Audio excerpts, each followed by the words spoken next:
Podcast ini adalah podcast perdana yang diselenggarakan oleh Himti Fakultas Unhas. Di sini saya yakin teman-teman bakal merasa familiar sama topiknya karena kita bakal membahas seputar Slayer dan juga pakaian dinas harian atau yang lebih akrab kita sebut sebagai PDH. Kalau dalam ranah kampus, teman-teman pasti sudah sering menjumpai ini, misalnya dalam sebuah organisasi, himpunan, atau mungkin UKM, di mana setiap kelompok-kelompoknya pasti memiliki pemaknaannya tersendiri. Nah, termasuk Himti. Untuk itu, podcast ini diadakan untuk kita mencoba mengupas atau mencari tahu sebenarnya seperti apa atau bagaimana Slayer dari Himti ini dan juga PDH bisa hadir. Untuk itu, sekarang di sini sudah bergabung bersama kita Kakanda Kak Fadli Muhammad, mantan Presiden Himti 2013-2014. Gimana kabar Kak? Alhamdulillah baik. Aman datang ke sini? Oke. Seperti yang tadi saya singgung di awal, kalau kita akan bahas tentang Slayer dan juga PDH. Berhubung Kakanda ini adalah senior kita, jadi kita akan mencari lebih banyak pengetahuan dari beliau. Jadi Kak, sebagai orang atau angkatan yang pertama kali menghadirkan Slayer dan juga PDH ini sebenarnya bagaimana Kak? Awalnya itu, apakah mungkin ada dari teman tak mungkin saran atau misal kita melihat kondisi saat itu atau kayak tiba-tiba kayak atau ya bagaimana kan? Gitu ya. Ya, jadi terima kasih. Saya perkenalkan diri dulu. Jadi saya anggota Himti dari angkatan 2010. Periode saya itu di 2013 sampai 2014. Kalau ditanya mengenai masalah Slayer ataupun PDH, ya kita singkat saja dengan atribut ya. Jadi kalau atribut, saya pikir awal mulanya konsepnya kenapa dia hadir karena waktu saya masih di agroteknologi, mungkin di 2008 sama 2009 itu proses transisi masuknya agroteknologi. Nah, di pandangan kami sebagai pengurus waktu itu di 2008 dan 2009 pasti dia fokus dengan internalnya kita.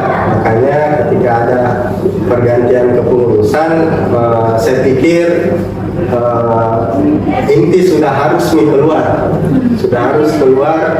tidak tetap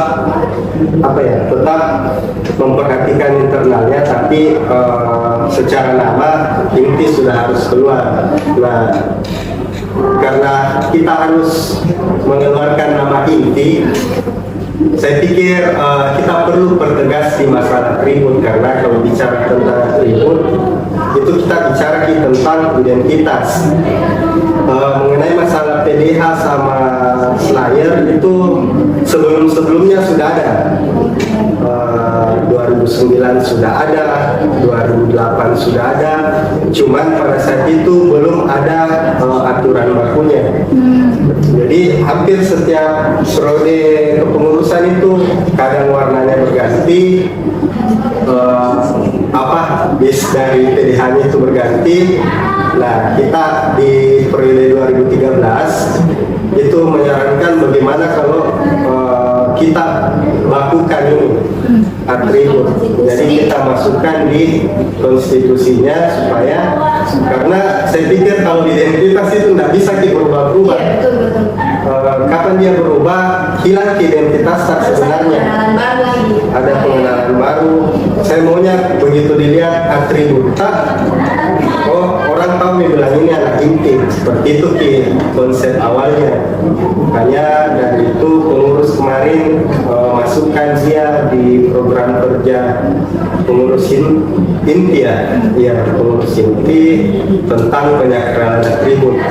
Jadi bukan cuma pengadaan Slayer, PDH, itu pengadaan bendera juga, karena bendera yang kemarin itu sebenarnya sudah hampir tidak jelas nih gambarnya, makanya kita satukan semua di penyakralan atribut termasuk Marsnya.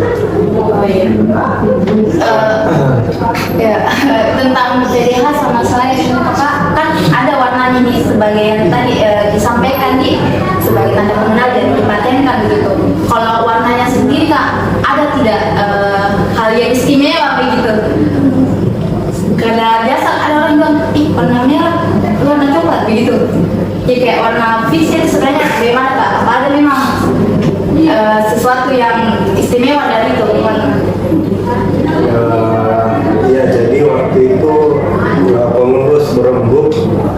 sebenarnya warnanya itu kita ambil di buku Munsel ya. Oh, oke. Saya lupa sekarang warnanya apa. Veridat Red. Oh, Veridat Red. Ya, bisa teman-teman berapa ya? Munsel. Pokoknya 2/5 atau berapa? Kurang 5/2. Jadi warna itu kita ambil di Munsel. Warnanya karena waktu itu teman-teman juga bilang kalau warna ini menunjukkan warnanya itu sudah matang ya. Jadi maunya kita semua anggota HIMPI itu ketika memakai atribut kita bisa matang dalam berorganisasi, bersosialisasi dan lain sebagainya. Makanya kita tetapkan warna selayar itu dan PDH sama warnanya, Veridat Red 5/2. Mungkin teman-teman bisa lihat konstitusinya. Kalau menghadirkan sesuatu yang baru kan seperti yang kita bilang Kak, dalam masa transisi begitu. Berarti untuk berubah dari hal yang sebelumnya ke hal yang baru pasti kan tidak mudah. Ada tidak kayak tantangan tersendiri atau apa kendala yang kita hadapi waktu itu? Kalau tantangan pasti semua keputusan ataupun kebijakan yang dikeluarkan pengurus, entah dalam hal apapun itu pasti ada semua tantangannya. Tapi kalau terkhusus tentang atribut, tantangan terbesarnya adalah bagaimana semua anggota itu bisa menggunakan atribut sesuai dengan fungsinya. Jadi waktu itu tidak langsung semua anggota memakai atribut HIMPI, selayar ataupun PDH. Jadi kita secara bertahap karena ini adalah programnya dari pengurus. Jadi yang kita utamakan adalah gimana pengurus dulu semua yang gunakan. Terus sambil kita tetap sosialisasikan yang anggota bagaimana bisa menggunakan atribut itu, karena pada saat itu jujur pengurus belum siap untuk mewadahi semua anggota untuk memberikan atribut.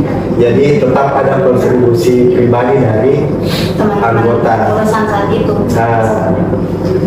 Metode lainnya itu gimana caranya di 2011 ini kita upayakan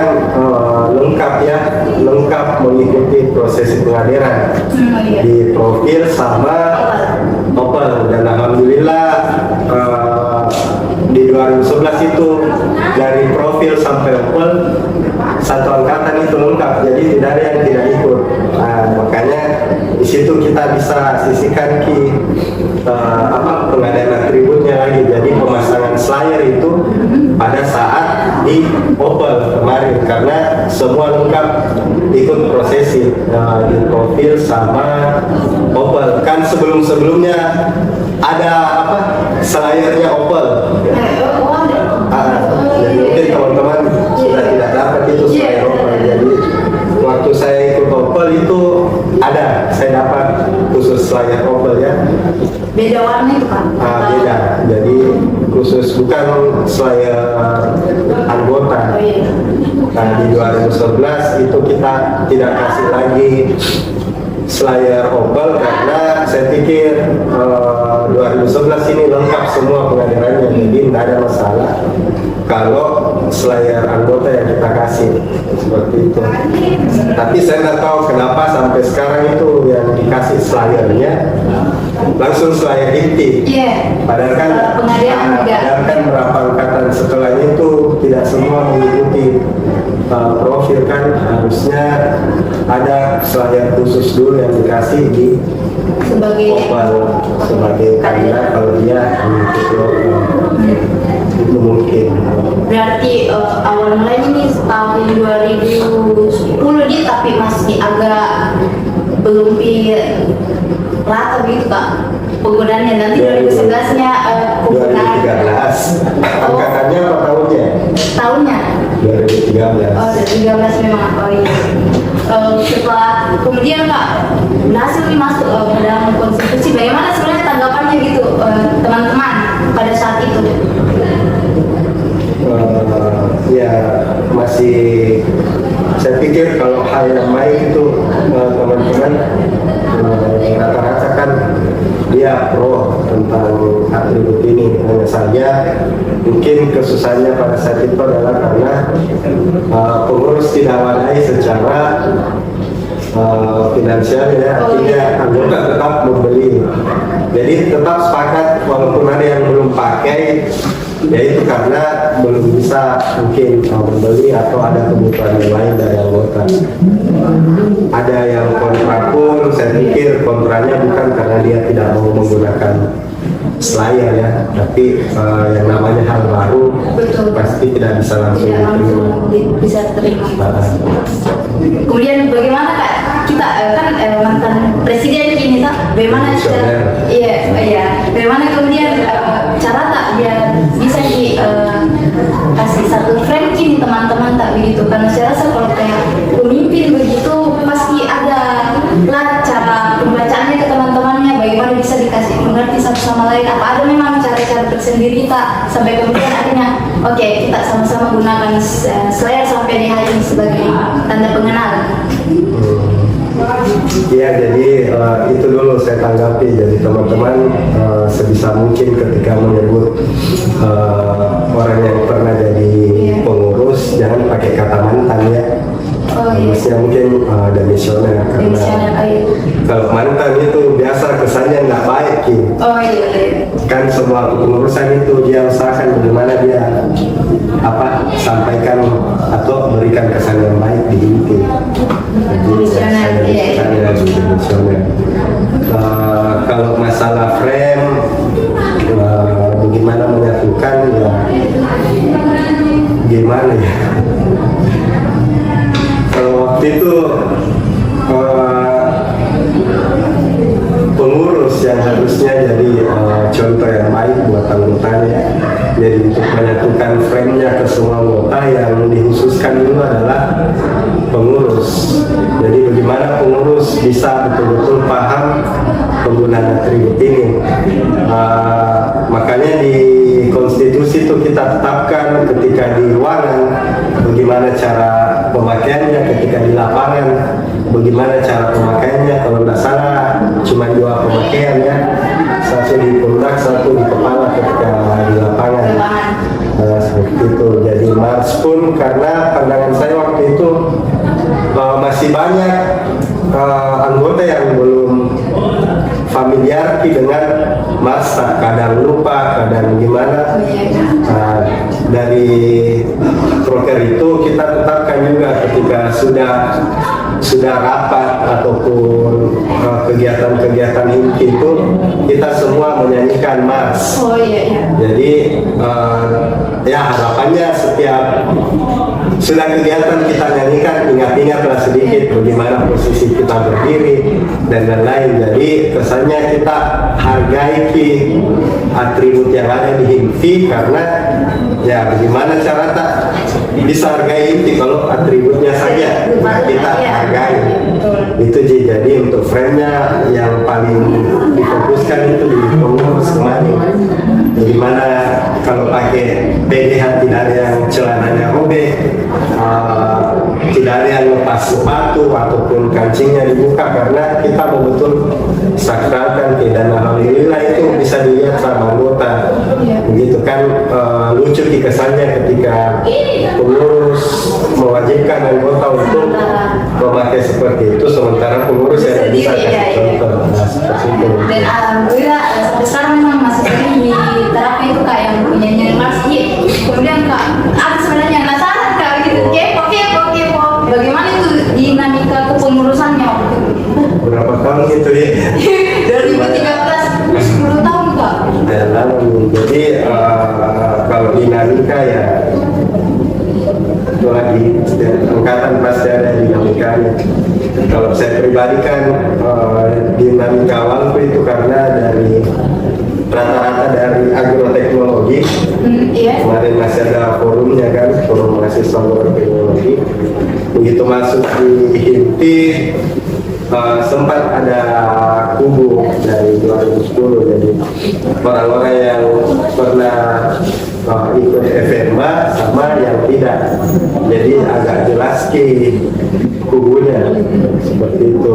Nah di situ dinamikanya, makanya waktu saya cari wakil presiden harus yang kutunjuk itu adalah orang yang di luar kubu saya, supaya harapannya bisa saling menyampaikan begitu. Dan yang saya lihat memang entah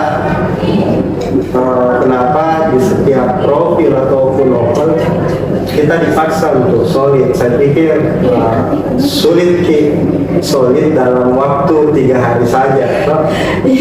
Seperti itu. Dan begitu di kepengurusan di situ yang pecah. Saya maunya itu kemarin ketika mengurus mungkin di situ solidnya angkatan. Jadi di profil sama Opel itu cuma pembantu saja, begitu jadi pengurus bisa lebih solid lagi. Itu dia. Jadi saya kalau dinamika saya pikir banyak juga dinamikanya. Kesalahan saya juga terlalu fokus kemarin dengan kegiatan, karena hampir selama kepengurusan itu pengurus tidak berhenti mengadakan kegiatan. Jadi ada beberapa hal yang saya lupa, mungkin saya lupa dengan sumber daya anggota yang ada di Unti, tidak terlalu memperhatikan bagaimana skillnya, bagaimana potensinya. Ya itu yang agak minim yang kami lakukan kemarin. Tapi ya lagi-lagi itu karena keputusan yang diambil sama pengurus, pengurus siap bertanggung jawab pada saat itu. Apalagi apalagi banyak lah kalau dinamika berkelahi sesama pengurus juga sering, beda pendapat juga sering. Dan baik sebenarnya itu Kak. Itulah kalau laki-laki kan aman sebenarnya, kalau dia berkelahi begitu baik pasti lebih akrab lagi. Jadi nggak apa-apa juga berkelahi sebenarnya selama sama-sama ini dalam hal untuk membangun. Pasti ujung-ujungnya apa dapat lagi. Itu kalau dinamika. Kalau hal-hal yang kayak begitu, kayak mengesankan begitu Kak, pas ada yang sampai sekarang kan sudah 10 tahun ini, tapi betul-betul tidak pernah kita lupa. Kayak, tiap wangi pasti beda selalu. Banyak sekali kalau itu. Seru latihan kita. Dibilang seru tidak juga ini. Tapi kalau mengesankan saya pikir banyak. Nah, alhamdulillah itu teman-teman pengurus beda-beda juga karakternya. Ada yang datang untuk kasih ketawa-ketawa saja, begitu ada di kerja tidak ada kerja. Ada yang memang skillnya main gitar saja, tapi pikir itu menangnya kalau beda-beda ketimbang itu sama semua karakter tak lebih monoton, tidak ada dinamikanya di urusan seperti itu. Jadi kalau mengesankan, saya pikir semua teman-teman pengurus saya itu mengesankan menurutku. Kita selalu kalau ketemu pasti berbicara tentang kenangan, karena banyak sekali sebenarnya kenangan yang tidak bisa dilupa. Bagaimana makan nasi goreng, tapi patungan belinya, menyanyi sampai bikin lagu sendiri teman-teman pengurus. Banyak sekali sebenarnya. Jadi tidak bisa kita utarakan satu persatu. Jelas kalau ditanya tentang itu ya pasti mengesankan sekali. Dan bersyukurnya saya punya teman-teman pengurus kayak mereka semua hampir memang gimana, saya tidak terlalu berani jadi presiden karena di belakangku itu orang-orang Hebat. yang semua yang selalu saya pertanyakan sebenarnya pada saat acara-acara kegiatan ataupun yang ini kan harusnya dipanggil, tidak usah presiden, anggotanya saja yang dipanggil karena presiden apa yang kerjanya, dia cuma kasih keluar SK aja, tapi yang mengerjakan teman-teman pengurusnya gitu. Ketika kita menjadi presiden, apa hal yang istimewa, kayak apa yang kemudian kita rasa berubah, mungkin dari diri Tamsi sendiri Kak, karena ada Capek.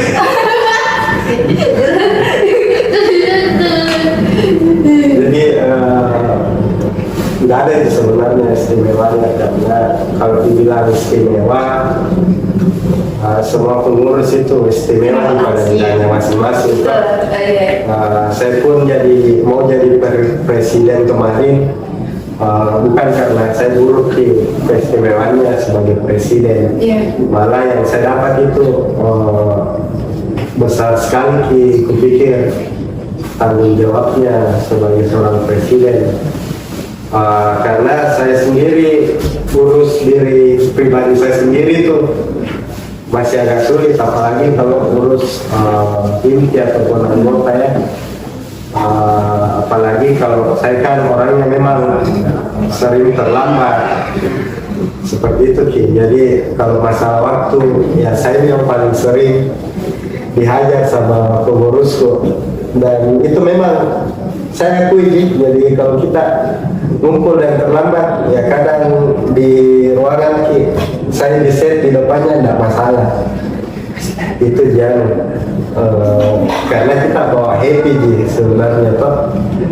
Apalagi masalah kuliah saya kan itu lumayan lama kita, jadi kesannya agak tidak ada sebenarnya yang bisa jadi orang lihat saya sebagai panutannya sebagai presiden, karena saya sendiri jauh dari kata itu apa berlebih dari apa contoh yang baik buat anggota ya dalam hal waktu, dalam hal kuliah itu masih sangat kurang sih. Makanya pikir kalau ditanya apa istimewanya, ya hampir sebenarnya tidak ada hal istimewa untuk jadi presiden. Cuman ketika jadi presiden, apa yang ada di kepala itu bisa kita tuangkan di inti, itu saja sih sebenarnya. Mungkin Kak, apa yang bisa kita sampaikan nih pada teman-teman semua, mungkin ada pesan tadi biar teman-teman juga bisa terapkan. Kalau pesan lewat chat mau saja. Mereka kalau chat Kak, personal biasa jatuh-jatuhnya ini biar teman-teman juga yang lihat Pak nonton Kak. Ada pendekatan persuasif katanya. Bicara ini. Iya, cocok, betul. Kalau saya pesan gimana ya? Pertama, kalau orang jadi pengurus itu dunianya memang tidak ada benar. Jadi apapun dilakukan itu pasti ada yang kontra. Mau bikin ini pasti ada rasanya yang tidak suka. Cuman kembali lagi ke niat tak baik untuk inti ya lakukan saja. Toh untuk pertanggungjawaban nanti kita pertanggungjawabkan kalau memang itu tidak sesuai. Jadi teman-teman pengurus juga harus berlapang dada kalau nanti di mana di Musta itu anggota tidak sesuai harapannya, teman-teman pengurus harus terima karena teman-teman pengurus sudah berani di jalan untuk melakukan kebijakan itu. Yang kedua, kalau masalah pengurus sebenarnya kalau seperti itu beda-beda yang karena masalahnya bisa beda-beda juga sih. Masalah beda-beda, metodenya pasti beda di setiap presiden yang ada. Saya caranya bagaimana, pengurus yang lain bagaimana. tapi kalau pribadi yang saya lakukan kemarin itu sebisa mungkin saya posisikan di posisiku tidak selamanya jadi presiden ya. Jadi memang ada hal-hal yang saya tidak berlaku sebagai presiden, tapi sebagai teman angkatan. Jadi tidak semerta-merta ketika kumpul ke himpunan harus tentang inti terus. Oh iya, tapi tidak takut pembahasan gitu. Tidak kaku gitu, karena saya pikir 1 tahun kita mengurus pasti itu ada masa jenuhnya orang. Jadi sebisa mungkin ya kapan kita pakai status presiden, kapan kita bisa pakai status teman. Jadi kalau sudah jenuh kita keluar lagi entah ke karaokean atau menyanyi-nyanyi. Banyak teman-teman yang suka ke lapangan, kita ke lapangan. Di sana kita tidak ada bahas kepengurusan, jadi murni untuk happy fun saja, senang-senang. Ada juga metodenya pengurus kemarin untuk setiap malam Jumat. Jadi ada istilahnya kita malam batu-batu ya. Kalau di pengurusan saya, jadi malam batu-batu itu kita melingkar semua. Terus semua teman-teman pengurus itu kasih keluar unek-uneknya. Oh, tiap minggu? Tiap pekannya, jadi setiap malam Jumat depan himpunan masih di bawah kemarin. Kita keluarkan, jadi misalnya ada teman yang tidak suka dengan cara ini, disampaikan saja, jadi tidak ada sistem minimal ya. Misalnya ada kinerja yang kurang bagus, ya dikeluarkan semua, jadi enak. Begitu sudah pekan ini, besoknya aman lagi. Kalaupun masih berulang ya kita bukakan lagi tuh, ajar lagi gas. Kan teman saya Rusdi itu bilang gimana cara bisa saling menutupi kalau tidak saling terbuka. Jadi intinya kalau sesama pengurus harus saling terbuka dulu. Tidak bisa, apalagi kan sekarang lumayan banyak ceweknya yang baper itu biasanya. Cewek-cewek banyak yang baper. Kan jadi tidak diwakil. Amin.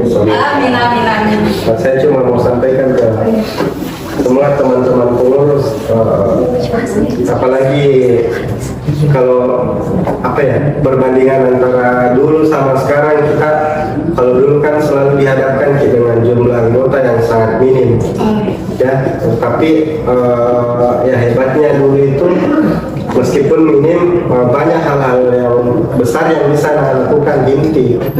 Nah, jadi harapan ke depannya untuk Himti, apalagi dengan jumlah anggota yang banyak ini, saya pikir harus meningkat lagi kinerja yang dilakukan sama Himti, karena mengenai masalah kuantitas saya pikir sudah putus nih, kuantitas sudah sangat banyak nih.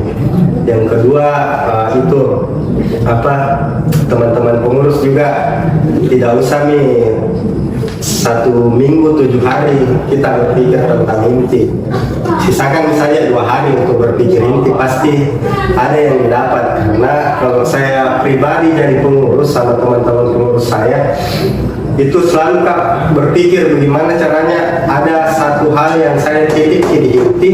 Begitu saya datang nanti di inti masih kuliah siapa yang kita sudah kutitip itu. Jadi di situ proses bangganya kami jadi pengurus sebenarnya. Ketika saya masuk, teman-teman saya masuk, masih saya lihat masih ada slayer masih bertahan. Itu ya mungkin sampai sekarang udah kasih bangga begitu.